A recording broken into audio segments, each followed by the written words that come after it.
ঘড়ির কাঁটায় রাত ৮টা, আর রাত ৮টা মানে জবাব চায় বাংলা। আমি ময়ূখ রঞ্জন ঘোষ জবাব চায় বাংলা নিয়ে এসেছি। এই মুহূর্তে আগামী এক ঘন্টা যে যে জিনিস নিয়ে কথা বলবো, সেই জিনিসে নেতার লাভ হলেও হতে পারে, মন্ত্রীর লাভ হলেও হতে পারে, সন্ত্রীর লাভ হলেও হতে পারে, কিন্তু আমার আপনার যে 100% প্রফিট, 100% লাভ, সবার লাভ হবে। আমরা যারা খেটে খাই, আমরা যারা বাজার যাই, আমরা যারা বাসে ট্রামে ঘুরি, আমরা যারা প্রতিদিন ভাবি ইএমআইটা কিভাবে শোধ করব, তাদের প্রত্যেকের লাভ হবে। ভারতবর্ষে, we the people of India, আমরা যারা ভারতের নাগরিক, সেই ভারতের নাগরিকদেরকে নেতারা অনেক কথা বলেন, বড় বড় হাতে সংবিধান নিয়ে বলেন যে আমরা তোমাদেরকেই সুরক্ষা দেওয়ার জন্য এই সংবিধান হাতে নিয়ে আন্দোলন শুরু করছি। এই নেতারা আমাদের জন্যই নাকি বড় বড় গাড়িতে লালবাতি, নীলবাতি, বন্দুক, নেতা, মন্ত্রী, সন্ত্রী এই সমস্ত কিছু নিয়ে ঘুরে বেড়ান। আমি আপনি বাসে গেলেও নেতারা বড় বড় ফ্লাইটে চেপে যান। আবার আমি আপনি একটা এফআইআর লেখানোর জন্য মাথার ঘাম পায়ে ফেললেও কি সহজে শাসক দলের নেতা হলে, কুচো নেতা, মেজো নেতা, সেজো নেতা হলেই পুলিশ এফআইআর নিয়ে নেয়। আজ বাংলার মানুষ নয়, আমি জানি জবাব চায় বাংলা আমি বাংলা ভাষায় করি, বাংলার মানুষ, বাঙালি আমার প্রথম প্রায়োরিটি। কিন্তু আমার মনে হয়েছে যে ভারতবর্ষের মানুষকে, বাংলার মানুষকে এটা জানানো, চিৎকার করে বারবার জানানোটা আমার নৈতিক কর্তব্য, দায়িত্ব। এই ন্যায় সংহিতা, এই নতুন আইন যেটা 1 জুলাই থেকে আমাদের দেশে লাগু হয়েছে, সেই ন্যায় সংহিতা বা নতুন আইনে আমরা যারা ভারতীয় তাদের জন্য কি কি শক্তিশালী অস্ত্র আমাদেরকে দিয়েছে আইন। এই আইনের কথা বলে, কোর্টের কথা বলে নেতা মন্ত্রীরা অনেক কিছু আমাদের থেকে লিখিয়ে নেন, বলিয়ে নেন, করিয়ে নেন। যাদের হাতে ক্ষমতা আছে, যাদের হাতে টাকা আছে, তারাই নাকি আসলে ন্যায় পায়। এই দেশে একটা কনসেপ্ট তৈরি হয়ে গেছে, সেই কনসেপ্ট ভাঙার জন্য ভারত সরকার একের পর এক অস্ত্র আমাদের হাতে তুলে দিচ্ছে। আমরা কি জানি? আমরা কি জানি? অর্থাৎ আপনি এই মুহূর্তে যে ময়ূখকে দেখছেন বাড়িতে বসে, বাসে করে এই মুহূর্তে যে যাচ্ছেন, ফিরছেন যে ট্রামে করে, ট্রেনে করে, ময়ূখকে এই মুহূর্তে জবাব চায় বাংলাতে যারা দেখছেন, আপনারা কি জানেন যে বাড়িতে বসে আপনি এফআইআর দায়ের করতে পারেন? একটা মেল, একটা ফোনে বড়বাবু, থানার বড়বাবুকে বলা যে সাহেব আপনি এটাকে এফআইআর হিসাবে ট্রিট করুন, করতে পারেন। একটা কাগজ, এই কাগজ যেরকম আমার হাতে রয়েছে, এই কাগজটা পরের বার পুলিশের কোনো বড় আধিকারিক, কোনো কনস্টেবল থেকে বড়বাবু যদি এভাবে ছিঁড়ে দিয়ে বলে যে যা তোর এফআইআর নিলাম না, বড়বাবু, মেজবাবু, সেজবাবু, ছোটবাবু, সিভিক ভলেন্টিয়ার বাবু প্রত্যেককে বলতে পারেন এই কাগজটা আপনাকে দিয়ে গেলাম, এটাকে এফআইআর হিসেবে ট্রিট করুন, নয়তো আমি মেল করব, নয়তো আমি এসএমএস করব, নয়তো আমি হোয়াটসঅ্যাপে স্ক্রিনশট পাঠিয়ে বলবো please treat this as an FIR. অর্থাৎ এটাকে এফআইআর হিসেবে আপনাকে ট্রিট করুন, ট্রিট করতে বাধ্য আপনি, কারণ ভারত সরকার 0 এফআইআর করার অধিকার দিয়েছে এই মুহূর্তে। এবং সেইটাই এই মুহূর্তে ব্রেকিং নিউজ। যারা বারবার বলেন যে আমার অভিযোগ লিখছে না পুলিশ, আমাকে পুলিশ হেনস্থা করছে, আমাকে পুলিশ তো সামনেই আসতে দিচ্ছে না, তাদের জন্য 0 এফআইআর। আগে ছিল নারী নির্যাতনে যারা ভিকটিম, তাদের জন্য এই ব্যবস্থা, এবার প্রত্যেকের জন্য। আমি আপনি, হিন্দু, বৌদ্ধ, শিখ, জৈন, মুসলমান, খ্রিস্টানি, হিন্দু, বৌদ্ধ, শিখ, জৈন, পারসিক, মুসলমান, খ্রিস্টানি, প্রত্যেকের জন্য। CPM, Trinamool, Congress, BJP, ISF, প্রত্যেকের জন্য। আমি আপনি, জাত পাত, ধর্ম, বর্ণ নির্বিশেষে প্রত্যেকের জন্য এই 0 এফআইআর। এবং কি এই 0 এফআইআর? আজ জবাব চায় বাংলাতে, আবারও বলছি, এই জবাব চায় বাংলাতে নেতাদের লাভ হোক না হোক, আমার আপনার লাভ হবে। এবং জানতে হবে আপনাদেরকে, এটা বিপুলভাবে শেয়ার করুন তো, বিপুলভাবে বাকিদের জানান তো। পাশের বাড়িতে যদি আপনার বাড়িতে আপনার আত্মীয়রা থাকে, তাদেরকে সবাইকে নিয়ে এসে এই মুহূর্তে রিপাবলিক বাংলায় আসুন, কারণ আগামী 1 মিনিট ধরে আমি আপনাদের জন্য ভেঙে ভেঙে বোঝাবো এই 0 এফআইআর কি। একবার দেখব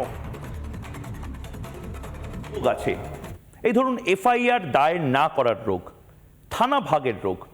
এ ধরুন আপনি যখন কোনো থানায় যান, পুলিশ এফআইআর দায়ের করতে অস্বীকার করে, এটা বলে যে অপরাধটি তার থানা এলাকা বা জুরিসডিকশনের বাইরে। অনেক সময় আপনাকে বাধ্য করা হয় জিডি মানে জেনারেল ডায়েরি দায়ের করে বাড়ি চলে যেতে। পুলিশ এটাও বলে বড়বাবু আসুক, মেজবাবু আসুক, তারপর অমুক দিনে আসুন এফআইআর দায়ের করব, অমুক কাগজ নিয়ে আসুন, ইত্যাদি ইত্যাদি ইত্যাদি। এই সমস্ত সমস্যার সমাধান করতে এবার ভারত সরকার নতুন আইন নিয়ে এসেছে। 1 জুলাই থেকে দেশের অপরাধ সংক্রান্ত আইন আমূল বদল হচ্ছে। ভারতীয় নাগরিক সুরক্ষা সংহিতার 173 নম্বর ধারায় বাড়ি বসেই এখন আপনি এফআইআর দায়ের করতে পারবেন এবং 72 ঘন্টা পরে আপনি প্রয়োজন হলে থানায় যেতে পারবেন। অর্থাৎ দিল্লি বসে বর্ধমানের গলসি থানায় বা মেমারি থানায় অভিযোগ দায়ের করতে পারবেন, ভাইসি ভার্সা। আবার মছলন্দপুরে বসেও কাশ্মীরের কোনো থানায় আপনার সঙ্গে ঘটে যাওয়া কোনো অপরাধ তার এফআইআর রেকর্ড করতে পারবেন। নতুন আইনে শারীরিকভাবে থানায় যাওয়ার কোনো প্রয়োজন নেই। অনলাইনেও এফআইআর দায়ের করা যাবে। সহজ এবং দ্রুত জিরো এফআইআর করা যাবে। অর্থাৎ কগনিজেবল অফেন্স বা যে কোনো আদালত গ্রাহ্য অপরাধের অভিযোগ জিরো এফআইআর এর মাধ্যমে দায়ের করা এখন সম্ভব, বাড়িতে বসেই সম্ভব। পুলিশের দায়ে আপনার নির্দিষ্ট থানায় অভিযোগপত্রটি ট্রান্সফার করে দেওয়ার। অর্থাৎ আপনাকে এটা নিয়ে ভাবতে হবে না আপনি ঠিক কোন থানায় অভিযোগ করতে এলেন বা কোন থানায় আপনাকে যেতে হবে। অনেক সময় এক থানা থেকে আরেক থানা, তারপর আরেক থানা, তারপর আরেক থানাতে নির্যাতিতাকে ঘুরতে হয় বা আপনাকেও ঘুরতে হয়। এই থানা বলে ওই থানায় যান, ওই থানা বলে এই থানায় যান, এই থানা বলে জুরিসডিকশন আমার নয়। আবার অনেক সময় ভোট পরবর্তী হিংসার শিকার কেউ অন্য রাজ্যে পালিয়ে গেছেন মার খাওয়ার ভয়, শাসক দলের হাতে অত্যাচারের ভয়। এখন যে গ্রামে সন্ত্রাস সংগঠিত হয়েছে, ধরুন ভাঙড় বা ডায়মন্ড হারবার, সেখানে না পৌঁছেই অন্য শহর এমনকি অন্য রাজ্যে বসে এফআইআর দায়ের করতে পারেন সেই সমস্ত দুষ্কৃতির বিরুদ্ধে। পুলিশের দায় এটা এফআইআর গ্রহণ করার ও তার নির্দিষ্ট থানায় পৌঁছে দেওয়ার। মাথায় রাখবেন, ফার্স্ট ইনফরমেশন রিপোর্ট মানে কিন্তু পুলিশ বাধ্য হয়ে তদন্ত করে আদালতের রিপোর্ট জমা দেবে। রিপাবলিক বাংলাকে জানান আপনার সঙ্গে এই ধরনের কোনো ঘটনা ঘটেছে কিনা। ঘরে বসে এফআইআর অনেকটা কাল্পনিক অলিক বিষয় মনে হলেও এটা বাস্তব, কিন্তু এরপরেও অনেকগুলো প্রশ্ন থেকে যাচ্ছে। সে প্রশ্নগুলো ভেঙে ভেঙে আগামী 1 ঘন্টা আমি বিশিষ্টজন, বিশেষজ্ঞ যারা রয়েছেন তাদের সাথে কথা বলবো। কিন্তু প্রথমে ময়ূকের প্রশ্ন। এই মুহূর্তে ময়ূকের একটি প্রশ্ন আছে, সেই প্রশ্নটা দিয়ে বিতর্ক শুরু করবো আপনাদের জন্য এবং আপনারাও টেলিফোন করতে পারবেন। নয়া আইনে পুলিশের এফআইআর আলস্য কমবে। দেখুন, আবার সকালবেলা উঠে, ভোরবেলা উঠে অফিসে আসতে আলস্য দেখা দেয়, বাচ্চাদের স্কুলে যেতে আলস্য আছে। পুলিশের অদ্ভুতভাবে এফআইআর দায়ের করতে আলস্য, এবং সেটা বাংলাতে ভয়ঙ্কর রকম বেশি। এই এফআইআর আলস্যটা বাংলায় এই বড়বাবু, মেজবাবু, সেজবাবু, ছোটবাবু, আইপিএস বাবু, WBCS অফিসারদের কথায় চলা সেই সমস্ত ওয়েস্ট বেঙ্গল পুলিশ বাবু, তাদের কি কমবে? আচ্ছা, তার জবাব বাংলার মানুষ চায়। জিরো এফআইআর, যেটা নিয়ে আমি ব্যাখ্যা করার চেষ্টা করলাম, এই জিরো এফআইআরটা কি? আসুন জিরো এফআইআরটা কি সেটা দেখব, কিন্তু তার আগে যারা অতিথিরা রয়েছেন তাদেরকে একবার পরিচয় করিয়ে দেব। যারা রয়েছেন তাদের কোনো না কোনো সময় এফআইআর লজ করতে হয়েছে, আমি বিশ্বাসী এটা। কিভাবে? এই মুহূর্তে আমার সাথে রয়েছেন দেবাশিস ধর সাহেব।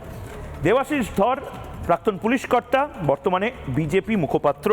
দেবাশিস ধর বাবু নিজে একদম সরাসরি পুলিশ সার্ভিসের সাথে ছিলেন। সন্ময় বন্দ্যোপাধ্যায় বিভিন্ন সময় এফআইআর লজ করেছেন, এফআইআরে তার নাম থেকেছে। নন্দিনী ভট্টাচার্য দীর্ঘদিন ধরে সমাজকর্মী হিসাবে কাজ করছেন। মিথ্যে মামলা, এফআইআর বা এফআইআর না নেওয়ার তিনি একেবারে ডিরেক্টলি হাতে গরম এক্সাম্পল দেখেছেন। এবং অবশ্যই অনির্বাণ বন্দ্যোপাধ্যায় আইনজীবী, তিনি নিজে এফআইআর নিয়ে কাজকর্ম করেন। ফিরদৌস শামীম আইনজীবী, তিনিও আমাদের সঙ্গে উপস্থিত হবেন। আমি প্রত্যেকের কাছে যাব। আমি দেবাশিস বাবু আপনার কাছ থেকে, আমি জিরো এফআইআরটা নিয়ে দেখলাম, আপনার কি মনে হয় এটা লাভ হলো না ক্ষতি হলো, ভালো হলো না খারাপ হলো? সাধারণ মানুষের দৃষ্টিভঙ্গিতে অতি অবশ্যই লাভ হলো, কিন্তু একটা ব্যাপার হচ্ছে যে আমাদের ইনফ্রাস্ট্রাকচার এত ভালো নয়, এখনও সেই জায়গায় এসে পৌঁছায়নি। আজকে আপনি ইন্টারনেটের মাধ্যমে এফআইআর লজ করতে পারবেন, কিন্তু যারা তদন্ত করবে তাদের জন্য এখন আমাদের ইনফ্রাস্ট্রাকচার এত ভালো নেই, বিশেষ করে এই দেশে, যে এতে কেসের সংখ্যা অনেক বাড়বে এবং মানুষের, এবং এর সাথে কোনটা সঠিক কেস কোনটা বেঠিক কেস, এই ডিফারেন্সিয়েশন কিন্তু আফটার ইনভেস্টিগেশন হওয়ার পরে অনেক সময় সেটা কোর্টেও চলতে থাকে। সেই লড়াই চলতে চলতে আলটিমেটলি যখন লাস্ট যে ভার্ডিক্টটা আসে, যখন কেউ মানে সেটা চার্জশিট অ্যাকসেপ্টেড হবে না কোয়াস্ট হবে, সেই অবধি কিন্তু এই তদন্তর একটা বড় প্রক্রিয়া যতক্ষণ চলবে। এবং আজকে আমার মনে হয় কোনো থানাতে যদি মাসে 100 কেস হতো আগে, সেটা অন্তত ডাবলে গিয়ে পৌঁছবে। এবং আমাদের দেশে বিশেষ করে এটা যেহেতু আমরা রাজনীতির বাইরে কেউই নয়, আমার মনে হয় এই মানে এফআইআর এবং পাল্টা এফআইআর এটাও কিন্তু একটা বড় একটা কিন্তু অঙ্গ। এবং এটার ক্ষেত্রে আলটিমেটলি সব থেকে বড় ভিকটিম আমার মনে হয় পুলিশ। এদের জন্য খুব কঠিন সময় অপেক্ষা করছে, মানে পুলিশের জন্য কঠিন সময় অপেক্ষা করছে, অনেক কঠিন সময় অপেক্ষা তাহলে এখানে তো সবচেয়ে বড় একটা বিষয় যেটা হচ্ছে বর্তমানে আপনি যে রাজনৈতিক দলের সাথে যুক্ত হয়েছেন, বিজেপি তো লাগাতার অভিযোগ করে যে তৃণমূল না বললে, তৃণমূলের অফিসাররা না বললে, মাফ করবেন, পুলিশের অফিসাররা না বললে তৃণমূলের সাথে কাজ করছেন। এটা তো অবভিয়াসলি এটা সত্য। মানে পুলিশ, আমি আগেই বলেছি পুলিশ রাজনীতির বাইরে নয়। পুলিশ প্রথম কথা, আমাদের আগেও এটা ছিল যে এফআইআর হলে পুলিশকে সেই তদন্ত নিতেই হবে, এটা সুপ্রিম কোর্টের ডিরেকশন ছিল।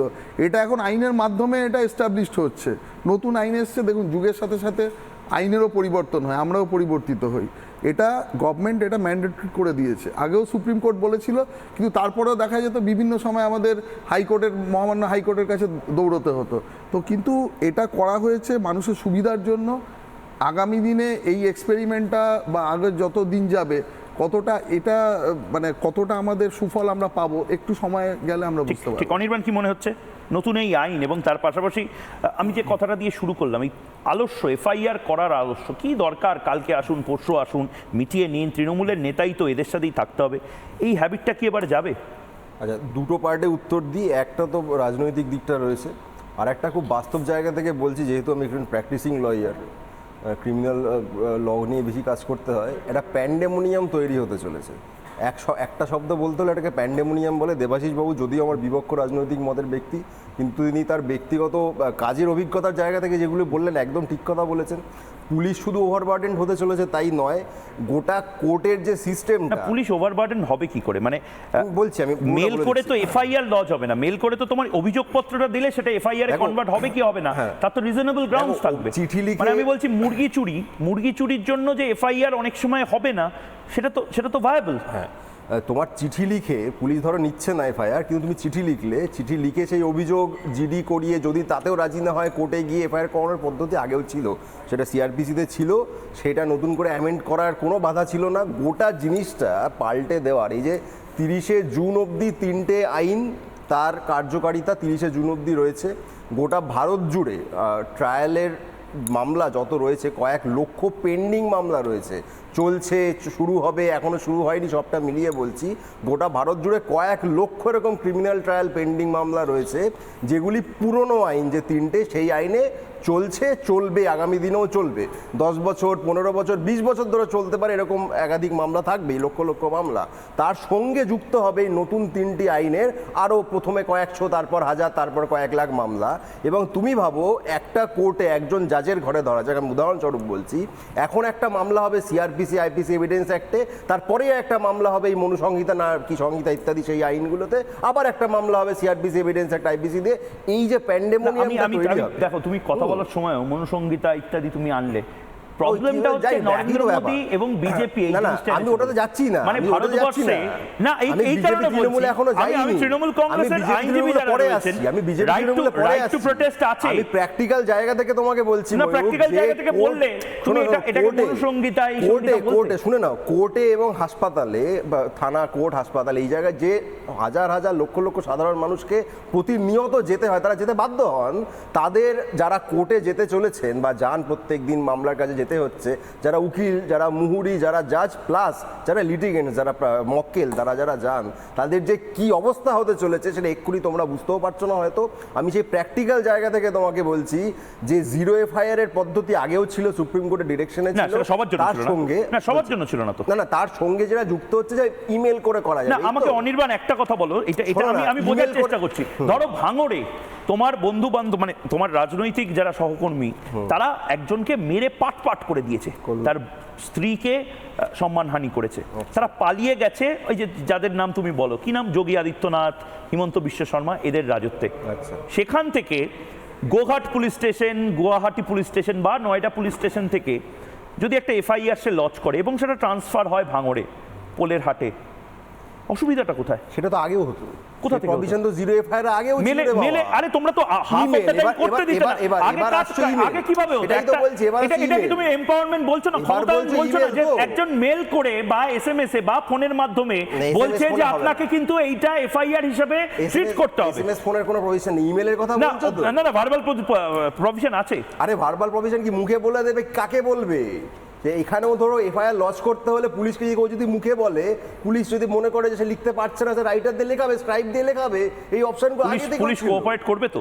এবার যদি এখানেও না করে কি করবে? পুলিশ এখানেও যদি ধরো ইমেলটা এলো, ইমেলটা ডিলিট করে দেবে, কি করবে? খুব খুব খুব মুখে একদম বললে খুব মানুষ ভ্যালিড বুঝতে পয়েন্ট, পারছে না, কি করবে? খুব ভ্যালিড পয়েন্ট। অনেকগুলো কোঅপারেট না করার রোগ আগে যেমন ছিল এরপরেও থাকবে, এরপরেও কিছু থাকবে। পাল্টাবে আইন না। যতই বদলানো হোক সন্ময়দা, বদলাবে না যদি না অনির্বাণরা ফোনে বা অনির্বাণরা নয়, অনুব্রত আদিত্যনাথের মণ্ডলরা একই টেলিফোনে কথা, বলে দেয়, পুলিশ গোটা ভারত মমতা জুড়ে বন্দ্যোপাধ্যায় যদি বলে মনে দেয় করে আনারুলকে cooperate গ্রেফতার করবো করতে না, হবে, এখনো করবে না। ঠিক ঠিক এই কারণেই কথায় কথা বাড়ে। এবং খুব সুন্দর করে অনির্বাণের এই পয়েন্টটা নিয়েই আপনার কাছে আসছি আমি।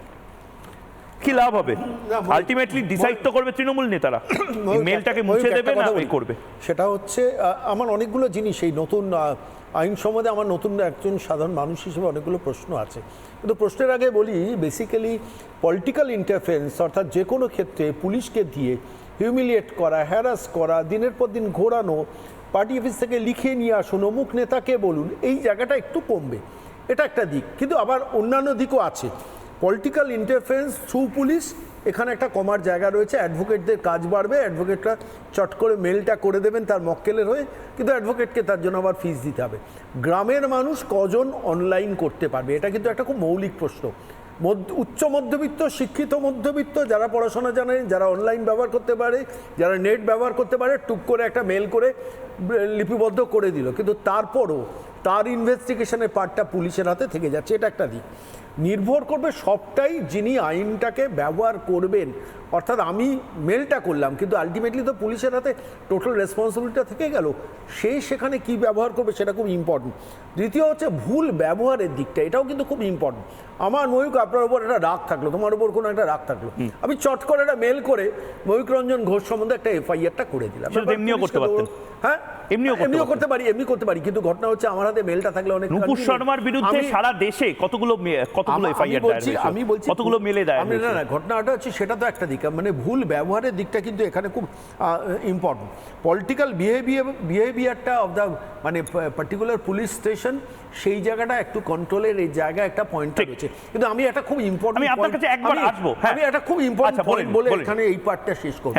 সেটা হচ্ছে পুলিশের কাজ কিন্তু বাড়বে। দেবাশিস দা মানে রাইটলি পয়েন্ট আউট করছেন, প্রচুর কাজ বাড়বে। আমি সম্প্রতি একটি সংবাদ মাধ্যমে দেখছিলাম, পুলিশ সমস্ত সারা ভারতবর্ষে সব রাজ্যেই পুলিশের অ্যাডিকুয়েট স্টাফ নেই। আমি দেখছিলাম পশ্চিমবঙ্গে যারা এই কাজটা বেসিক্যালি করবে তারা হচ্ছে এএসআই, এসআই, তাদের হাতে বেসিক ডিপেন্ডেন্সটা থাকবে। 3500 এএসআই পদে ভ্যাকেন্সি রয়েছে। এসআই পদে ভ্যাকেন্সি রয়েছে 65 রাজ্য পুলিশে। কলকাতা পুলিশে এএসআই পোস্টে ভ্যাকেন্সি রয়েছে 1273, এসআই পোস্টে ভ্যাকেন্সি রয়েছে 756। আমি বলছি অ্যাডিকুয়েট স্টাফ থাকলেও অ্যাডিশনাল স্টাফ রিক্রুটমেন্ট করে তবে এই আইনকে বলবৎ করার, মানে এটা আপনি পশ্চিমবঙ্গের ক্ষেত্রে বলছেন? আমি পশ্চিমবঙ্গে সব রাজ্যেই আছে, কিন্তু পশ্চিমবঙ্গের তথ্যটা আমার হাতে আছে বলে আমি বলছি। আমি সন্ময়দা আপনাকে একটু থামাচ্ছি, কারণ প্রচুর টেলিফোনও আসছে এবং অনেকে আমাকে লাইভ স্ট্রিমিংয়ে প্রশ্নও করছেন যে ময়ূক, এই আইনটা বাড়িতে বসে এই এফআইআর দায়ের করার পদ্ধতিটা কি? একবার যদি আমি প্লাজমাতে সহজভাবে দেখুন, এফআইআর কিন্তু দায়ের করা যায় না, আপনি অভিযোগ জমা দেন এবং অভিযোগের পরে সেটাকে হয় এফআইআরে কনভার্ট করা হয় বা জিডিতে কনভার্ট করানো। এখতিয়ার ঠেলাঠেলি নয়, এটাই হচ্ছে মেন জায়গাটা। Zero FIR.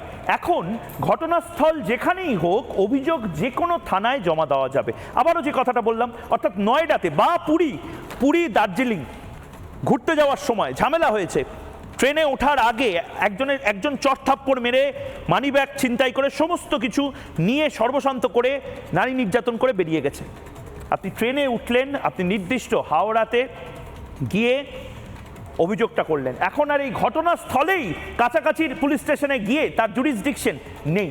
আগে যেটা ছিল ঘটনাস্থল সেখানেই থানাতে অভিযোগ করতে হতো, অর্থাৎ ভাঙড় হলে ভাঙড়ে গিয়েই করতে হবে। এখন সেই বিষয় নেই, এখন আপনি কাশ্মীরে বসেও ভাঙড়ের পুলিশ স্টেশনে মেল করতে পারেন।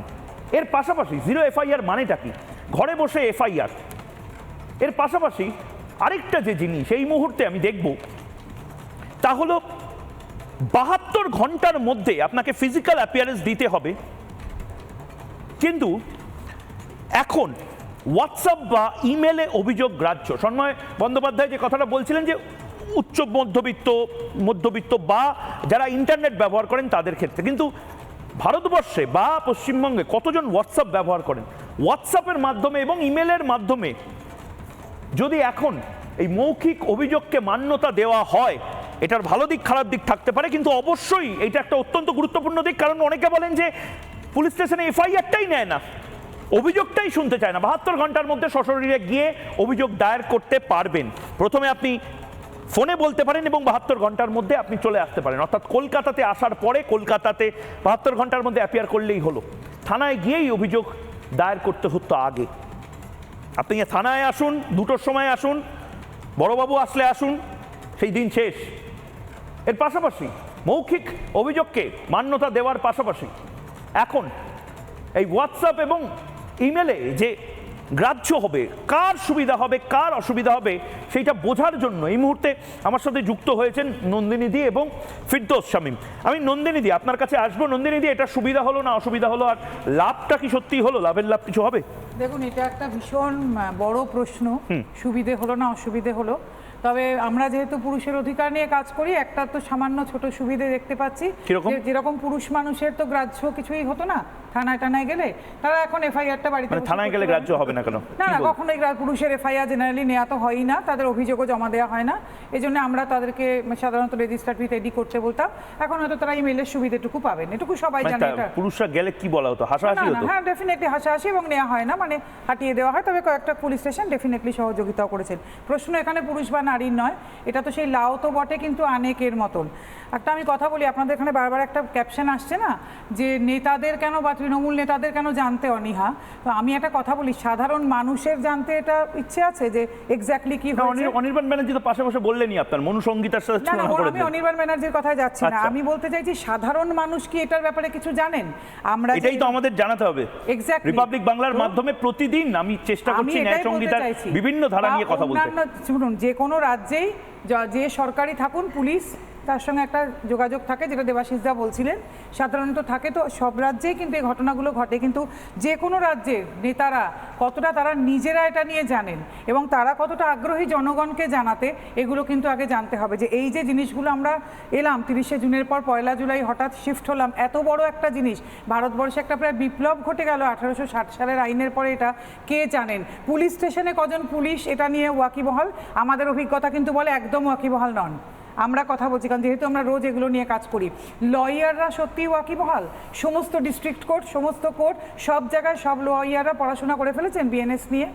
ভয়ঙ্কর। আমি একদম অনির্বাণকে সাপোর্ট করি। ভয়ঙ্কর কেওয়াস সৃষ্টি হতে যাচ্ছে, বিশ্বাস করুন। এই কেওয়াসটা সৃষ্টি কার কারণে হবে, কাদের কারণে হবে? 30শে জুন অবধি সব আইপিসি সিআরপিসি অনুযায়ী হচ্ছিল, 1লা জুলাই থেকে সেটা বিএনএস। কিন্তু পুরনো মামলাগুলো তো এখনো তো এটাই থাকবে, আইপিসিতেই থাকবে। ডেফিনেটলি। তাহলে মানে আজকে যদি আপনার সাথে আমার যদি হাতাহাতি হয়, সেইটা ভারতীয় ন্যায় সংহিতা হবে, কিন্তু 1 বছর আগে যদি হয় তাহলে হবে না। তো তাহলে ফিরদৌস দাও আছেন, অনির্বাণ আছেন, ওরা তো লয়ার প্র্যাকটিসিং, ওরা বলতে পারবেন যে কি ভয়ঙ্কর। বুঝতে পারছেন? জগা খিচুড়ি 30শে জুন অবধি সমস্ত মামলা হতে থাকবে ওই অনুযায়ী, 1লা জুলাই থেকে সেগুলো হবে নতুন অনুযায়ী। প্রচন্ড জগা খিচুড়ি। আমি একবার একটু আপনাকে থামাচ্ছি, কারণ এই মুহূর্তে যে ব্রেকিং নিউজ, এটা বাংলার মানুষের অনেক প্রশ্ন বাংলার মানুষ করছেন, ভেঙে ভেঙে আমরা বোঝাবো, কিন্তু তার আগে একটা ব্রেকিং নিউজ এই মুহূর্তে এসেছে। ফিরদৌস শামীমের কাছে যাওয়ার আগে একবার দেখে নি এই মুহূর্তে কোন ব্রেকিং নিউজটা, যেটা বাংলার মানুষের জানা উচিত। এই ন্যায় সংহিতার যে নতুন সেকশনগুলো নিয়ে, নতুন আইন অনুসারে এই মুহূর্তে ইলেকট্রনিক কমিউনিকেশনকে গুরুত্ব দেওয়া হচ্ছে। ব্রিটিশ আমলের যে আইন, সেই আইনে যে বড় পরিবর্তন হয়েছে, সেই পরিবর্তনগুলো কি কি আমরা জবাব চাই বাংলাতে আপনাকে দেখাচ্ছি। বৈদ্যুতিন মাধ্যমের তথ্য আদালতে গ্রহণযোগ্য এখন থেকে, অর্থাৎ ইলেকট্রনিক এভিডেন্স। ব্রিটিশ আমলের যে আইন ছিল সেখানে হোয়াটসঅ্যাপ, ফোন কল বা স্ক্রিনশটকে গুরুত্ব দেওয়া হতো না। এক্ষেত্রে দাঁড়িয়ে কি তার মানে হবে বৈদ্যুতিন মাধ্যমের তথ্য, সেই তথ্যগুলোকে কি গুরুত্ব দেওয়া হবে? সোশ্যাল মিডিয়ার ছবি গ্রহণ করা হবে, হোয়াটসঅ্যাপ চ্যাটও এখন গ্রাহ্য হলো। অনেকগুলো জিনিস সত্যি যেগুলো, হ্যাঁ ঠিক অনেকগুলো প্রশ্ন, আইনজীবীদেরও অনেকগুলো প্রশ্ন, সেই প্রশ্নের উত্তরগুলো এক এক করে খুঁজবো। কিন্তু এই মুহূর্তে দর্শকরাও এই মুহূর্তে রয়েছে। একবার ফিরদৌস দা, আমি দর্শকদের প্রশ্নগুলো নিয়ে আপনার কাছে আসছি। একবার হ্যাঁ আমার সাথে এই মুহূর্তে লেকটাউন থেকে একজন দর্শক রয়েছেন। নমস্কার, আমি ময়ূক বলছি, আপনার নামটা বলুন এবং খুব সংক্ষেপে আপনার প্রশ্নটা। আমার নাম তন্ময় মণ্ডল। ময়ূকদা নমস্কার, আপনারা ভালো পরিস্থিতিতে নিয়ে এসেছেন, এ নিয়ে কোনো কথা নেই। জেনারেল ডায়রিয়ার জিরো এফআইআর এর মধ্যে অনেক ফারাক আছে। জিরো এফআইআর এর ভীষণ সুবিধা আছে। ফার্স্ট অ্যান্ড ফরমোস্ট আপনাকে চিন্তা করতে হবে যে পশ্চিমবঙ্গের পুলিশ করেটা কি। তারা লুটেরা নেতা, এই শাহজাহানদের মতো নেতাদের সিকিউরিটি প্রোভাইড করে। তারা আপনারা থানায় গেলে জেনারেল ডায়েরি নেয় না, এফআইআর নেয়। নেতা বলার পরে এফআইআর এর জন্য অনেক লোক বাড়বে, তারা ভোট লুটে সাহায্য করে। এছাড়া তাদের কোনো কিছুই নেই। আপনি খুব যদি ভালো করে খেয়াল করেন, একের পর এক সবাই বলছে জিরো এফআইআর অনেক কাজ বাড়বে, পুলিশের কাজ বাড়তেই পারে। যে আমি সেখান থেকে এফআইআর করতে পারবো, আমার এফআইআর নেবে না। আপনি কি পারবেন পিজিতে ভর্তি হতেন কোনো রেফারেন্স ছাড়া? আপনি কি পারবেন কোনো থানায় গিয়ে? আমার একটা প্রশ্ন আছে অনির্বাণ ব্যানার্জির কাছে। অনির্বাণ ব্যানার্জি তো উকিল, উনি তো কথা বলেন। একটা প্রশ্ন উনি কি আপনি পারবেন? করলেন তন্ময়বাবু লেকটাউন থেকে, আমি এটা নিয়ে আলোচনা করব।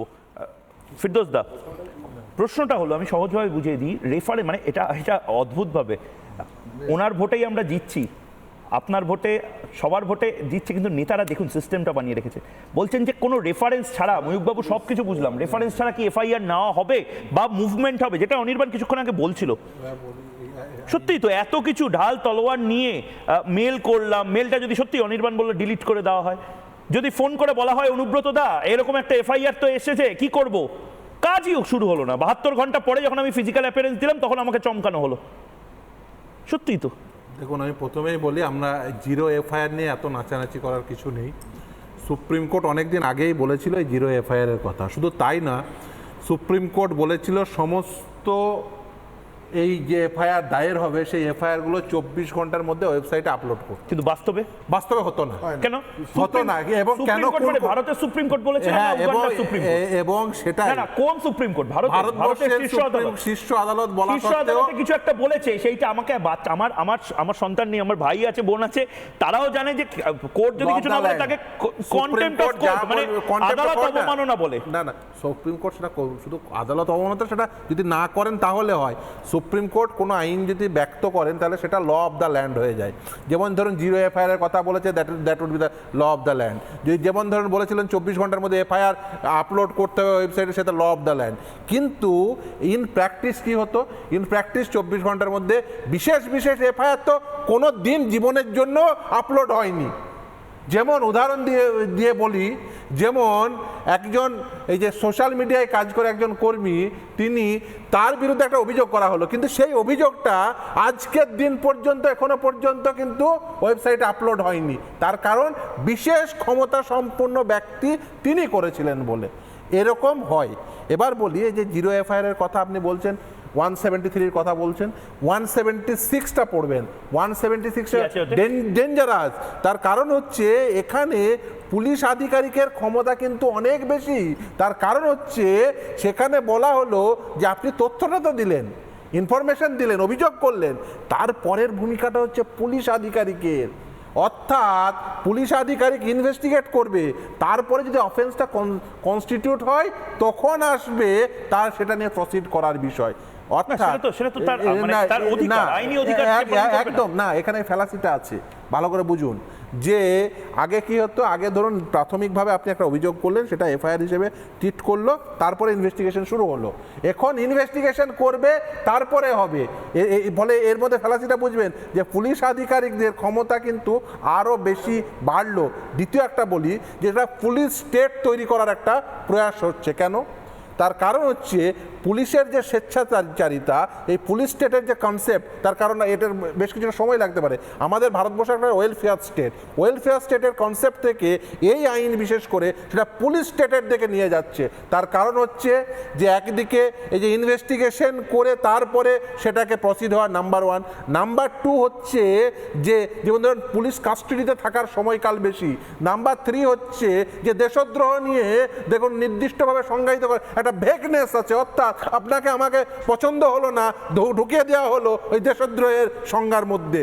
আপনি শুধুমাত্র মব লিঞ্চিং নিয়ে নাচানাচি করলে হবে না। মব লিঞ্চিং নিয়ে বেশ কিছু রাজ্য তারা আইন তৈরি করেছিল, চাইলে পশ্চিমবঙ্গ করতে পারতো, যদি পশ্চিমবঙ্গ 2019 সালে একটা হয়েছিল, বিল এনেছিল, পাস হয়নি। যাই হোক, কিন্তু আপনার কাছেই যাবো, আজকে বিতর্কের জায়গাই নেই, আজকে একেবারে বোঝার জায়গা। বহু মানুষ জিজ্ঞাসা করছেন, কিন্তু তার আগে আরেকটা ব্রেকিং নিয়ে নিই, এবং এগুলো নিয়েই আপনারা বারবার কথা বলেছিলেন বলে আমি এই ব্রেকিংটা নির্দিষ্টভাবে পিসিআরকে বলবো। ইলেকট্রনিক এভিডেন্স যেরকম আমরা দেখালাম ব্রেকিং নিউজে, তার পাশাপাশি আরেকটা বড় যে পরিবর্তন বা রিফর্ম, নির্দিষ্টভাবে বলা হচ্ছে তদন্ত প্রক্রিয়ায় ভিডিওগ্রাফি বাধ্যতামূলক। যে কোনো তদন্ত প্রক্রিয়ায় ভিডিওগ্রাফি বাধ্যতামূলক। ফিরদৌস শামীম, বিকাশ রঞ্জন ভট্টাচার্য থেকে শুরু করে বারবার অনেকে বলেছেন এভিডেন্স ট্যাম্পারিং হয়েছে, বকটুইতে এভিডেন্স ট্যাম্পারিং হয়েছে। ভিডিওগ্রাফি তদন্তকারীদের ব্যবহার করতে হবে অ্যাপ, এবং সেই অ্যাপে প্রয়োজনে লাইভ স্ট্রিমিং করার মতনও জায়গা তৈরি করছে। আমি জানি না এগুলো হবে কিনা, কিন্তু ব্যবহৃত হবে বিশেষ অ্যাপ। আমি এখানে একটু একটা জিনিস অ্যাড করব, সেটা হচ্ছে যে কথাটা বলা, দেখুন একের পর এক বডি ক্যাম, মানে ট্রাফিক পুলিশ যেভাবে বডি ক্যাম ব্যবহার করার নির্দেশ আছে, সেরকম ভাবে আইসিজেএস পোর্টালে লাইভ স্ট্রিম করতে হবে বলা হচ্ছে। না ময়ূক, আমার একটা খুব স্পেসিফিক প্রশ্ন আছে। সমস্ত তদন্তটা ভিডিওগ্রাফির আওতায় নিয়ে আসতে হবে, তাই তো? এটা সম্ভব। আচ্ছা, না এটা রাজ্য পুলিশ করবে। কস্ট এফেক্টিভনেসটা আমি বলছি, 574টা থানা আছে এই পশ্চিমবঙ্গে। 574টা থানার মধ্যে 5 বছর আগে সুপ্রিম কোর্টের নির্দেশ অনুযায়ী 120টা থানায় সিসিটিভি 20টা দিয়ে মোড়া হয়েছিল। ভেরি রিসেন্টলি আবার 110টা থানার জন্য 38 কোটি টাকা সেন্ট্রাল গভর্নমেন্টের কাছে চাওয়া হয়েছে, এবং সেটা কবে আসবে জানি না। তাহলে এই 120টার পরে 110টা যদি তর্কের খাতিরে ধরে নিলাম রাজ্য সরকার করলো, তাহলে 330টা থানা সিসিটিভির আওতায় টোটালি এলো। তাহলে বাকি থাকছে 344টা থানা, যেটা উইদাউট সিসিটিভি বাইরে থাকছে। যখন এই পরিস্থিতি যে থানাগুলোকে সিসিটিভির আওতায় নিয়ে আসা যাচ্ছে না, সেখানে আপনি তদন্ত কি করে ভিডিওগ্রাফির আওতায় আনবেন? আরেকটা জিনিস বড় প্রশ্ন, কিন্তু আমি আমার একটা প্রশ্ন আছে ফিরদৌস দা, আপনি বলুন। কিন্তু আমার এই যে আমরা রেফার রোগ নিয়ে একদম মানে সারা দিন ধরে কথা বলছি, পুলিশেরও এই রেফার রোগ আমরা সিনেমাগুলোতে দেখতাম। এই কেস আপনার এখানে হয়েছে, না না না ওই থানাতে যান, আচ্ছা ওই থানাতে না পাশের থানাতে যান। আমি অস্বীকার করছি না এই আইনের, দেখুন আমি একবারে বলবো না যে আইনের সব ভুল আর মানে সব কিছু খারাপ, একদম না। অনেক কিছু আছে, যেমন বিশেষ করে আধুনিক প্রযুক্তিকে ব্যবহার করার একটা চেষ্টা হয়েছে। আপনারাই তো বলতেন ফিরদৌস দা, পার্থ চট্টোপাধ্যায় থেকে শুরু করে শিক্ষক আইনে বলছে। বলা শেষ করতে দিন, তাহলে বুঝতে পারবেন। দেখুন এই আইনে নির্দিষ্টভাবে এই আধুনিক প্রযুক্তিকে ব্যবহার করার একটা প্রচেষ্টা হয়েছে। নিশ্চিতভাবেই বেশ কিছু ভালো দিকও আছে, কিন্তু আলটিমেট জেনে রাখবেন এই আইনকে যারা ব্যবহার করবেন তাদের সদিচ্ছার উপর নির্ভর করে সবকিছু। শুধু আইন থাকলে হবে না, সদিচ্ছার উপর নির্ভর করে সবকিছু। সবকিছু আইনে লেখা আছে। আমাদের দেশে এমন কোনো বস্তু নেই যেটা নিয়ে আইন নেই। আইনে তো ভালো ভালো কথাই লেখা আছে, কিন্তু যারা আইন প্রণয়নকারী, যারা বিশেষ করে এই আইনটিকে যারা ড্রাইভ করবেন, আইনটিকে যারা চালাবেন, ওই যে কথায় কথায় বলে না আইন আইনের পথে চলবে না, আইন আইনের পথে চলে না, আইনকে আইনের পথে পরিচালিত করতে হয়। যারা পরিচালনা করবেন তারা যদি ন্যায়সঙ্গতভাবে পরিচালনা না করেন, তাহলে এই ভালো ভালো কথা আইনেই লেখা থাকবে, আসলে সমাজের কোনো কাজ হবে না। বেশিরভাগ ক্ষেত্রে এই রাজ্যের ক্ষেত্রে তো হয়ই না, তার কারণ পুলিশ মানে ইমপ্লিমেন্টিং অথরিটিকে দেখতে হবে। পুলিশ মন্ত্রী মানে এর দায়টা পুলিশ মন্ত্রী এবং আইন মন্ত্রী রাজ্যের মলয় ঘটক এবং মুখ্যমন্ত্রী মমতা বন্দ্যোপাধ্যায় দুজনকেই নিতে হবে। দেবাশিস দত্ত, আমি অনির্বাণ আসছি আপনার কাছে, আসছি অনির্বাণ বাবুর কাছে যাওয়ার আগে আমি দেবাশিস দত্ত, এই পুলিশের রেফার রোগটা, এই থানা থেকে ওই থানা পাঠানো, ওই থানা থেকে ওই থানা পাঠানো, আমাকে প্রথমে আমি যদি মার খাই, তারপর আমাকে দেখতে হবে চারপাশে এটা কোন জায়গা, সে কাছাকাছি থানা কোনটা, থানায় গিয়ে জানবো না 1 কিলোমিটার আগে অন্য থানা। এটা তো বন্ধ হবে। ভারত সরকার এই জায়গাগুলো তৈরি করছে। দেখুন এটা অত্যন্ত ভালো কাজ করেছেন ভারত সরকার, কারণ আমি নিজে একসময় জেলার এসপি ছিলাম বা অ্যাডিশনাল এসপি এসডিপিও থাকার সময় আমি দেখেছি কখনো কখনো মার্ডার বা কোনো হিনিয়াস ক্রাইম যদি হতো, ডাকাতি, সেক্ষেত্রে কি করতো একটা মানে এটাও দেখেছি বিএলআরওকে নিয়ে এসে মাপা হতো যে কোন কার জুরিসডিকশনে পড়ছে। এক্ষেত্রে এটা হওয়ার আগে কোথায় থানা চলে যাবে অপরাধীকে ধরতে, তার আগেই এটা কিন্তু পুরো এই যে দীর্ঘসূত্রিতা মানে এটা বিএলআরও দিয়ে এটা টেপে মাপা হতো মানে কোন থানা জুরিসডিকশনে এসে পড়ছে, ঠিক আছে, এখানে যেখানে এটা সেই তো- আমলে কিন্তু। তো সেই প্রবণতাটা বন্ধ হয়ে আমার মনে হয় এই আইনের আমি সব থেকে যেটা ভালো দুটো দিক দেখছি, যেটা এক হচ্ছে দীর্ঘসূত্রিতা বন্ধ হবে, আর 2 নম্বর হচ্ছে অনেক যেমন এনডিপিএস বা অন্যান্য অনেক যেটা আর্মস অ্যাক্ট বা অন্যান্য যে অ্যাক্টগুলোতে যেখানে ভিডিওগ্রাফি এবং যে ইলেকট্রনিক্স যে আমরা রেফারেলগুলোকে ইউজ করার জন্য এক্ষেত্রে কিন্তু পুলিশের হাত অনেকটা বাধা হয়ে যাবে এবং পরবর্তীকালে মানুষ আরও সুবিচার পাবে, ঠিক। ন্যায়ের ব্যাপারটা অনেকটা প্রতিফলিত ঠিক হবে। ঠিক আমি একবার উত্তরপাড়া হুগলি থেকে একজন দর্শক আমাকে টেলিফোন করছেন, প্রদীপ কুমার হাজরা। নমস্কার প্রদীপ বাবু, ময়ূক বলছি, জবাব চায় বাংলা থেকে। আপনার সংক্ষিপ্ত প্রশ্ন বা মতামত দিন। দাদা নমস্কার। নমস্কার, বলুন। বলছি যে আপনাদের যে আলোচনা আমি টিভিতে ডেলি দেখি, ঠিক আছে, তো আপনারা যেই নিয়ে আলোচনা করছেন আমি বিগত জ্যোতি বসুর আমল থেকে দেখে আসছি, এখনো টিএমসির যে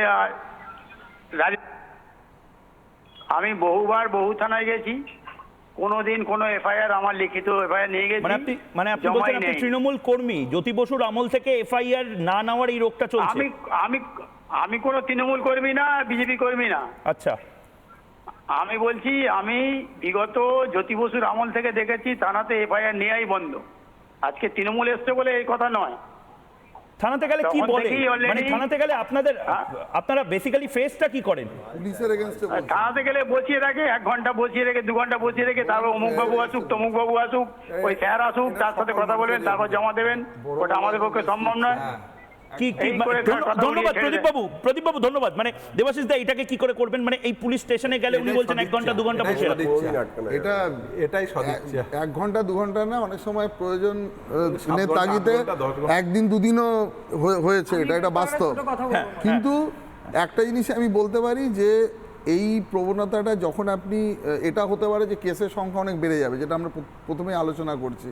আমাদের পুলিশের কাজও বাড়বে, যারা বিচার পদ্ধতির সাথে ইনভলভ আছেন তাদের কাজ আরও বাড়বে, ঠিক আছে, কিন্তু মানুষের একটা জিনিস হবে অ্যাটলিস্ট এই যে হয়রানি হওয়াটা, আর আরেকটাও জিনিস বাড়তে পারে, আমার সাথে আপনার কোনো রকমভাবে একটা কোনো ক্লাস আছে, আমি দিয়ে দিলাম একটা এফআইআর লঞ্চ করে, এটা মানে অনেক সহজে আর আমি বিশেষ করে গ্রামে যেটা হয়, গ্রামে এটা ফ্যাক্ট, গ্রামে এখনো ভোটার লিস্ট ধরে এফআইআর হয়, ঠিক আছে, ভোটার লিস্ট ধরে এফআইআর হয়। তো সেক্ষেত্রে কি প্রবণতা? তো সাম্প্রতিককালে নন্দীগ্রামে এক ব্যক্তি 33টা না 33টা এফআইআর করেছে, এক ব্যক্তি, মানে এফআইআর করেছেন একই লোকের এফআইআর, আরটিআই নয়, আরটিআই রকম পাওয়া যায় না। শুধুমাত্র ইন্টারেস্টের ফ্যাক্টটা বলি, ওই যে এফআইআর কথাগুলো এখন সন্ময়বাবু বলছেন না, একই ফরম্যাট লেখা একই, তার কারণ এবং সবগুলো এফআইআর হিসেবে ট্রিট করেছে। এফআইআর নিয়েছে থানা কেন? তার কারণ সেই ব্যক্তি যেটা কলকাতা হাইকোর্টে মামলা একদম হয়েছে একদম, এবং সেই ব্যক্তি তার কারণ তিনি শাসক দলের সঙ্গে যুক্ত, বিরোধী দলের নেতা সম্পর্কে অভিযোগ শুধু করছেন। তাই নয়, শুধু তাই নয় ফিরদৌস শামীম, আমার হঠাৎ মাথায় এলো সংবাদ মাধ্যমকে মানে প্রেমপত্র পাঠানো এই শাসক দলের একটা হ্যাবিট হয়ে গেছে। নির্বাচনের আগে আমরা খবর করেছিলাম, আমি সংবাদ মাধ্যমের কর্মীর সেই এফআইআর কপিটা দেখছিলাম, অভিযোগের কপিটা, সেখানে যে যে অভিযোগটা করেছে সেই সংবাদ মাধ্যমের কর্মীর বিরুদ্ধে, সে বেসিক্যালি পুরোটা লিখেছে ইংলিশে, লিখে সইটা করেছে হিন্দিতে। কারণ পরে জানা গেল, মানে কোর্টে এটা চ্যালেঞ্জ হয়েছিল অবশ্যই, হাইকোর্টে, উনি ইংলিশটা লিখতেই পারেন না, তাহলে এফআইআরটা কে করেছিলেন ওনার? স্ক্রাইব নিয়ে স্ক্রাইব বলে একটা ব্যাপার হয়। আমি দুটো পয়েন্ট বলি, অনির্বাণ বলে নাও, তারপরে পুলিশ স্টেটের কথা বলছিলেন, দুটো পয়েন্ট বলি। এক না, হচ্ছে তোমরা কি আসলে ইমপ্লিমেন্ট করতে চাও? মানে সদিচ্ছা করে তুমি পাশ থেকে বলছিলে রাহুল গান্ধীর মতন পার্লামেন্টে যেরকম ভাবে টোন করে, সদিচ্ছাটা আছে আসলে রাজ্য সরকারের? আচ্ছা, এটা যে কোনো রাজ্যের যে কোনো পুলিশের ক্ষেত্রে সত্যি, তাদের সদিচ্ছা না থাকলে কারো পিতৃপুরুষের ক্ষমতা নেই এটাকে ঠিক বাংলায় কি একটু বেশি? আমার কথাটা শুনে নাও, দুটো পয়েন্ট বলি পুলিশ স্টেট সম্পর্কে। এক হচ্ছে, আগে জুডিশিয়াল কোনো রকম টর্চার, কাস্টোডিয়াল কোনো টর্চার হলে তাদের জুডিশিয়াল এনকোয়ারির প্রভিশন ছিল। এখন সেই জুডিশিয়াল এনকোয়ারিটা, জুডিশিয়াল শব্দটা সরিয়ে দিয়েছে। যে কোনো ম্যাজিস্ট্রেট, অর্থাৎ এক্ষেত্রে এক্সিকিউটিভ ম্যাজিস্ট্রেট পর্যন্ত এনকোয়ারি করে রিপোর্ট দিতে পারে, জুডিশিয়াল এনকোয়ারির কোনো প্রয়োজন নেই। এটা এক।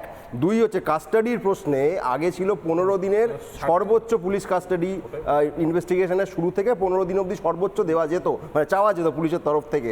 এখন হয়েছে 60 দিন বা 90 দিনের মধ্যে যে কোনো 15 দিন, মানে একদিন চেয়ে আবার ব্রেক নিয়ে আবার একদিন, আবার দুদিন। এতে যেটা হতে পারে যে অ্যাকিউজড, সে ঠিক ভুল সত্যি করেছে, অপরাধ করছে না করেনি পরের কথা, তার পক্ষে জামিন পাওয়া প্রায় অসম্ভব হয়ে যাবে যদি পুলিশ মনে করে।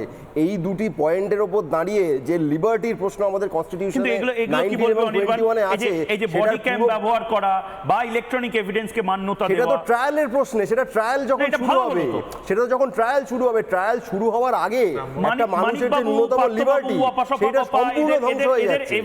তুমি অপাগপা সভা করতে পারো, তোমার আগেন্স্ট এফআইআর হলে তুমিও বেরোতে পারবে না জামিনে, সেটা ভেবে দেখেছো? কেন বেরোতে পারবে না? সেটা যদি তুমি, সেটাই তো প্রভিশন করে দিয়েছে রে বাবা, সেটাই প্রভিশন করে দিয়েছে যে মিস ইউজ অফ ল, সেইটাকে সে লিগালাইজ করে দিচ্ছে আইনটার মাধ্যমে। আমি কোনো কিরম ভাবে করছে বললাম তো সেটাই, যে 15 দিন পুলিশ কাস্টাডি কোয়েশ্চেনে যেটা হতো, যে পুলিশ কাস্টাডি 15 দিন প্রথম ইনভেস্টিগেশনের শুরু থেকে 15 দিনের মধ্যে হাইয়েস্ট 15 ডেজ অবধি থাকতো, তারপর জুডিশিয়াল কাস্টাডি হতো, তারপর বেল হয়ে যেত, জেনারেলি যেটা হয় কোর্টে। এক্ষেত্রে দাঁড়াচ্ছে 60 দিন বা 90 দিন পর্যন্ত খেপে খেপে পুলিশ কাস্টাডি চাইতে পারে, পুলিশ বা এক্ষেত্রে যে কোনো এজেন্সির কথা বলছি আমি, খেপে খেপে চাইতে পারে, এবং তার ফলে যেটা হবে যে তুমি আর বেলটা পাবে না, এবং 90 ডেজ বা 60 ডেজের মধ্যে একবার চার্জশিট জমা করে দিলে তুমি আন্ডার ট্রায়াল প্রিজনার হয়ে ঢুকে যাবে ট্রায়ালের মধ্যে। কিছু বলতে চান ছোট করে?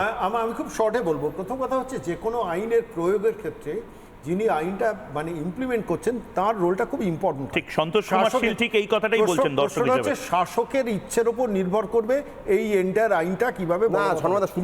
আরেকটা ছোট্ট পয়েন্ট বলি, সেটা হচ্ছে 1947-এর পর যখন দেশে বিভিন্ন আইন লাগু হয়েছিল, তখনও প্রাথমিকভাবে জড়তা ছিল। এই জড়তাটা কাটানোর জন্য রাষ্ট্রের কিন্তু একটা রোল আছে। পুলিশকে ট্রেনিং দেওয়া, সাধারণ মানুষকে অ্যাডিকুয়েটলি ট্রেনিং দেওয়া, এবং পুলিশের পেছনে ইনভেস্টমেন্টটা বাড়ানো, অ্যাডিকুয়েট রিসোর্স বাড়ানো, টেকনিক্যালি কোয়ালিফাইড করা, এমনকি পুলিশকে। এটা যদি না হয় তাহলে কি হবে?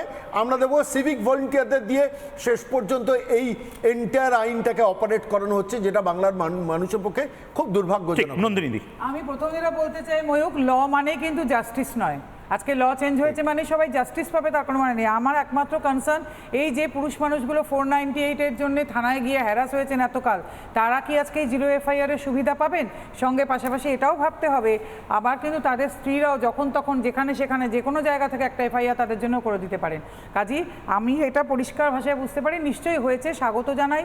ভারতবর্ষে নতুন দিগন্ত খুলে যাবে নাকি নতুন ভোর হবে সবই বুঝলাম, কিন্তু যে পুরুষ মানুষ যদি তাতে একটু রিলিফ না পান, কারণ আমার তো সেটা কনসার্ন, আমি পুরুষ অধিকার কর্মী, তাহলে কি হলো?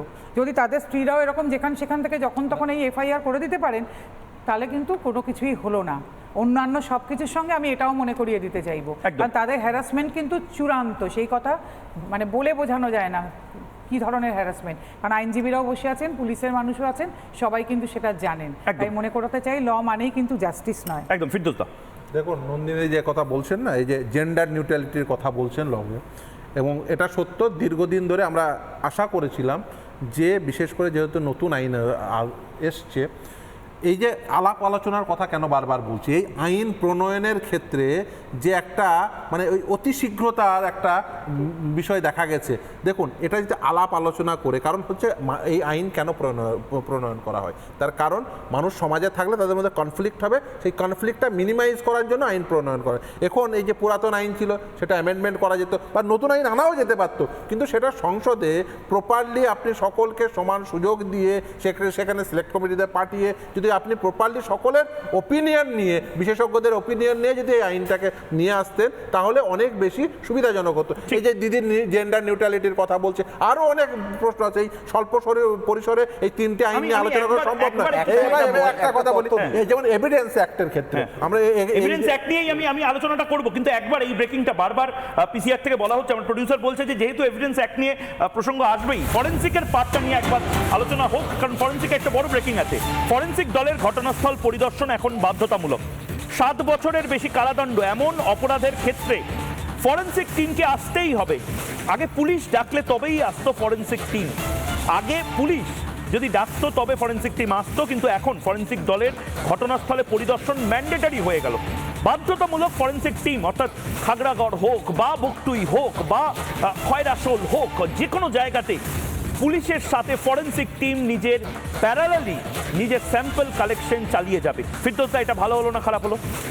তবে ভালো হয়েছে, কিন্তু তার আগে আপনাকে বুঝতে হবে যে এই ফরেন্সিক টিম তো আপনি আইনে বলে দিলেন, এখন ফরেন্সিক টিমের লোকজন আছে তো একদম। এই আসল কথা হচ্ছে এখানেই আপনার ইনফ্রাস্ট্রাকচার নেই, আপনি আইনে সেই প্রভিশন রেখে দিলেন, সুবিধা কে পাবে? ধরুন এই ধরনের একটা অভিযোগ হলো, আপনার প্রপার ইনফ্রাস্ট্রাকচার নেই, ফরেন্সিক এক্সপার্ট সেখানে উপস্থিত থাকলেন না, সুবিধা কে পাবে? সুবিধা পাবে যিনি অভিযুক্ত, যিনি অপরাধটা সত্যি সত্যি করেছেন, তিনি সুবিধা নিয়ে চলে যাবেন। ফলে শুধু এইভাবে দেখলে কিন্তু হবে না। আপনাকে প্রথমে যেটা বুঝতে হবে যে এই আইনে আধুনিক প্রযুক্তি ব্যবহার করার একটা প্রচেষ্টা হয়েছে, কিন্তু সেই আধুনিক প্রযুক্তি ব্যবহার করার মতো ইনফ্রাস্ট্রাকচার তৈরি হয়েছে, তার সেই পরিমাণ লোকবল নেওয়া হয়েছে। আপনি এই রাজ্যের ক্ষেত্রেই দেখুন, এই রাজ্যে আপনি বলুন তো ফরেন্সিকের জন্য কি কি ব্যবস্থা রয়েছে? এই রাজ্যে কিছু না, একটা যদি আপনাকে ফরেন্সিক টেস্ট পেতে হয়, স্যাম্পল পেতে হয়, তাহলে আপনাকে কতদিন অপেক্ষা করতে হয়। ফলে এই যে বিষয়গুলো আছে, এক লোকবল নেই, ইনফ্রাস্ট্রাকচার নেই, যারা বর্তমানে এই যে ব্যবস্থাপনার সঙ্গে যুক্ত আছে, পুলিশ আধিকারিক থেকে শুরু করে অন্যান্য বিশেষজ্ঞরা, তারা কতটা ওয়াকিবহাল, কতজন পুলিশ কর্মী তারা এই বিষয়ে ওয়াকিবহাল, তাদের এই নতুন আইন সম্পর্কে কতজনকে ওয়াকিবহাল করানো আমি হয়েছে, একটা জিনিস বুঝতে পারছি, ট্রেনিং করানো হয়েছে, সম্ভাবনা বেশি। 574টা থানা, প্রত্যেকটা থানার ক্ষেত্রে ফরেন্সিক টিম লাগবে যে কোনো একটা আসতে হবে ক্রাইম তো, হলে, বাধ্যতামূলক বলছে। এবং সেই ফরেন্সিক টিমকে কোথায় পাবেন? একটা প্যারালাল থানা হিসেবে তৈরি করতে হবে প্রত্যেকটা ক্ষেত্রে। না, সেখানে রিক্রুটমেন্ট হবে না কেন? প্রচুর নিয়োগটা টাকা, প্রচুর করা হবে না কেন? ইনভেস্টমেন্ট দরকার। আরে টাকার কি অভাব দাদা আমাদের দেখুন, বাংলায়? যেকোনো- হাতের তলায়, মাথায় চালে, এই সমস্ত জায়গায় টাকা পাওয়া যায়। যে কোনো জাস্ট শেষ করে দিই। যাওয়া উচিত, না হলে যোগী আদিত্যনাথকেও সেভাবেই যোগাযোগ রেখে প্রশ্ন করতে হবে। যে কোনো আইন নতুন আসলে বলবৎ করতে গেলে প্রচুর প্রথমে হ্যাসেলস থাকে, সেগুলোকে সরকার, দুটো সরকার, কেন্দ্রীয় সরকার, রাজ্য সরকার দুজনকেই দেখতে হবে যে প্রচুর ইনভেস্টমেন্ট এই ল অ্যাডমিনিস্ট্রেশনের ক্ষেত্রে আমাকে ইনভেস্টমেন্ট বাড়াতে হবে, অ্যাডিকুয়েট রিসোর্স বাড়াতে হবে, এবং তার সঙ্গে টেকনিক্যালি কোয়ালিফাইড লোকজনের সংখ্যা বাড়াতে হবে। কিন্তু সিভিক পুলিশকে দিয়ে হবে না। আমরা এমন দেখবো না তো যে সিভিক ভলেন্টিয়াররা শেষ পর্যন্ত ফরেনসিক টেস্ট করতে বেরোচ্ছে। আনার আগে এই কনসালটেশনের প্রসেসটাই তো সরকার ফলো করেনি। এই আইনগুলি ড্রাফট তৈরি করেছে হোম মিনিস্ট্রিটা, ল না, এই আইনগুলোর ড্রাফটটা কার সাথে কনসাল্ট করতে হতো অনির্বাণ? ধরা যাক সুপ্রিম কোর্টের বার কাউন্সিলের সঙ্গে, বার অ্যাসোসিয়েশনের সঙ্গে করেনি, হাইকোর্ট করেনি, রাজ্য সরকার করেনি। মনে হয়েছে এটা হয়নি না, আমি জানি না তুমি রাজনৈতিক কারণে বলছো কিনা। কনসালটেশনের প্রসেস সবচেয়ে ইম্পর্টেন্ট সংসদ। তুমি 150 জন বিরোধী সাংসদকে সাসপেন্ড করে দিয়ে আইনটা পাস করিয়েছো। তুমি কনসালটেশনের ন্যূনতম শর্ত কোথাও মানোনি। একটা কোনো বার কাউন্সিল দাঁড়িয়ে বা অ্যাসোসিয়েশন দাঁড়িয়ে বলবে না আমাদের সঙ্গে কনসালটেশন ঠিকভাবে করা হয়েছে, কারো সঙ্গে করেনি। সবচেয়ে বড় কথা, আইন তৈরি করে ল কমিশন, এখানে হোম মিনিস্ট্রি কেন ড্রাফট তৈরি করেছে? অমিত শাহ এসে কেন প্রেস কনফারেন্সে উত্তর দিচ্ছে আইনমন্ত্রী? বেশ, কিন্তু সেই আলটিমেটলি যে কথাটা আমি বলছিলাম, আজকে বিতর্ক বা আলোচনাটা যেটা নিয়ে ছিল, ওই পুলিশের রেফার রোগ কমবে, এই থানা ভাগ, ওই সিনেমাগুলোতে দেখায় না, এই পুলিশ স্টেশনে যান, ওই পুলিশ স্টেশনে যান, রাতে আসুন, সকালে আসুন, দেখা যাবে, কাগজ নিয়ে আসুন, বন্ধ হবে অ্যাটলিস্ট। যাই বিতর্ক থাকুক, এই প্রবণতাগুলো বন্ধ হওয়াটা প্রয়োজন ছিল, এই রোগগুলো। এবং তার পাশাপাশি এই 0 FIR দায়ের করার যে সুবিধা, অনেকে অনেক কথা বললেন, কিন্তু আপনি বলুন, আপনাকে জিজ্ঞেস করেছিলাম 0 FIR দায়ের করার সুবিধা ভালো না খারাপ? ভালো হয়েছে কি?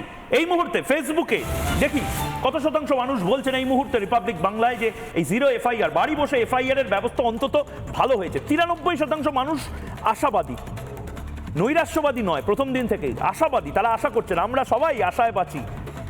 ইউটিউবে এই মুহূর্তে কত শতাংশ আশা করছেন যে এটা ভালোই হবে, 0 FIR বাড়ি থেকে করলে কিছু না একটু লাভ তো হবে। 92% মানুষ ইউটিউবে এই মুহূর্তে বলছেন ভালো হবে, 8% মানুষ বলছেন না ভালো হবে না। এক্স হ্যান্ডেল টুইটারে এই মুহূর্তে বিশ্বের কত শতাংশ মানুষ বলছেন এই মুহূর্তে? 78% বলছেন হ্যাঁ ভালো হবে, 22% বলছেন না। মানে এখানে একটা দ্বন্দ্ব কাজ করছে, আমারও দ্বন্দ্ব কাজ করছে, আপনারা হয়তো করবে। ভালো খারাপ আমরা পথে যেতে যেতে পথটাকে চিনতে হবে, কিন্তু সেই পথটা দুর্গম যাতে না হয় তার কাজ রিপাবলিক বাংলাকে করতে হবে। ঘরে বসে FIR এবং তার পাশাপাশি আরো একাধিক বিষয় যেগুলো আমার হাতে অস্ত্র তুলে দিচ্ছে ভারত সরকার, সেগুলো নিয়ে জানানোর এই কাজ কালও করবো। আপাতত একটা ছোট্ট বিরতির পর ফিরে আসছি আমি ময়ূখ, সঙ্গে থাকুন।